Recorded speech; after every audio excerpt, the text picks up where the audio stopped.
अगर आप संतान सुख से वंचित हैं या आपके जीवन में दुखों की श्रृंखला चल रही है तो पौष पुत्रदा एकादशी का यह व्रत आपकी किस्मत बदल सकता है। दोस्तों, इस कथा को अंत तक अवश्य सुनिए। नमस्कार दोस्तों, आप देख रहे हैं आपका अपना चैनल रजिस्टर ज्ञान। आज हम बात करेंगे एक ऐसे दिव्य व्रत की जो निसंतान दंपतियों को संतान प्रदान करता है। दोस्तों, पौष मास के शुक्ल पक्ष की एकादशी में भगवान विष्णु की पूजा की जाती है। तिथियों में एकादशी तिथि भगवान विष्णु को बहुत प्रिय है। इस दिन व्रत रखकर अगले दिन द्वादशी में व्रत का पारण किया जाता है। पौष मास के शुक्ल पक्ष की एकादशी तिथि इस साल 30 दिसंबर को मनाई जाएगी। इस व्रत में भगवान विष्णु की पूजा अर्चना की जाती है।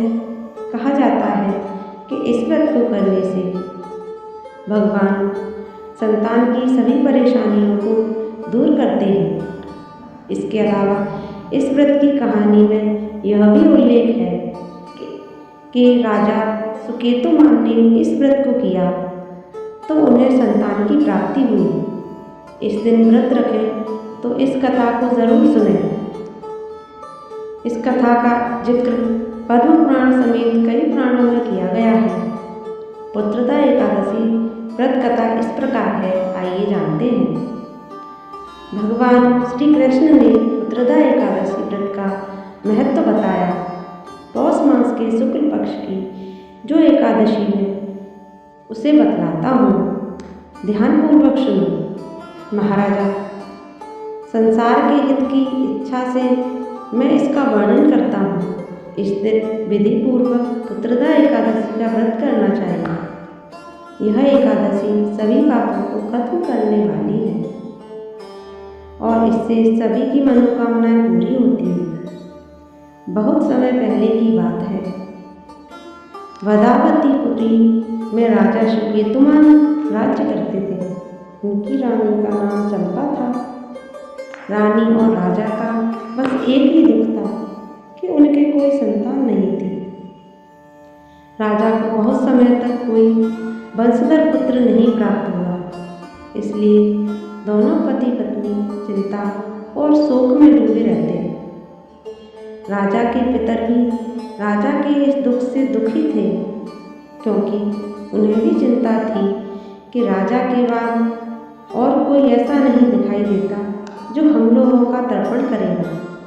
एक दिन राजा घोड़े पर सवार होकर वन में जा रहे थे। राजा के महल में किसी को भी इस बात का पता न था कि राजा उस घने जंगल में भ्रमण करने लगे हैं। मार्ग में कहीं शेर की बोली सुनाई पड़ती थी तो कहीं उल्लुओं की। अब दोपहर में राजा को भूख और लगी। वे पानी लेने के लिए आसपास देखने लगे। पास में ही उन्हें एक सरोवर दिखाई दिया। वहाँ मुनियों के बहुत से आश्रम थे।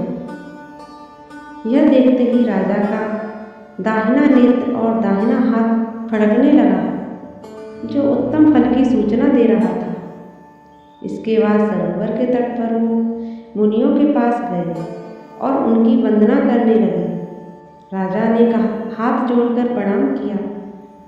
तब राजा बोले, हे मुनिदेव, आप कौन हैं और आप यहाँ क्यों आए हैं?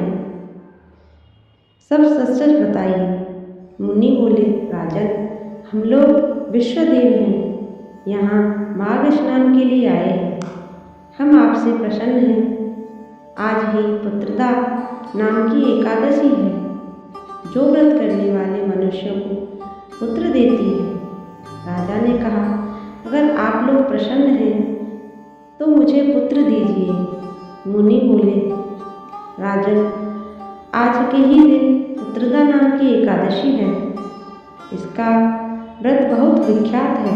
तुम आज इस उत्तम व्रत का पालन करो। महाराज ने कहा कि भगवान केशव के प्रसाद से तुम्हें तेजस्वी पुत्र प्राप्त होगा। इस प्रकार विधिपूर्वक राजा ने व्रत किया। द्वादशी को इसका विधि विधान से पारण किया।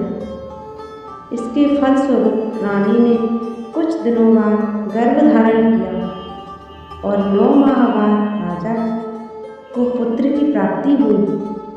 इस प्रकार जो इस एकादशी के व्रत को करेगा उसे संतान की प्राप्ति होगी। अब आइए दोस्तों जानते हैं इस व्रत से क्या फल प्राप्त होता है। संतान की प्राप्ति होती है, पारिवारिक सुख, रोगों से मुक्ति और पितरों की शांति और मोक्ष की प्राप्ति होती है।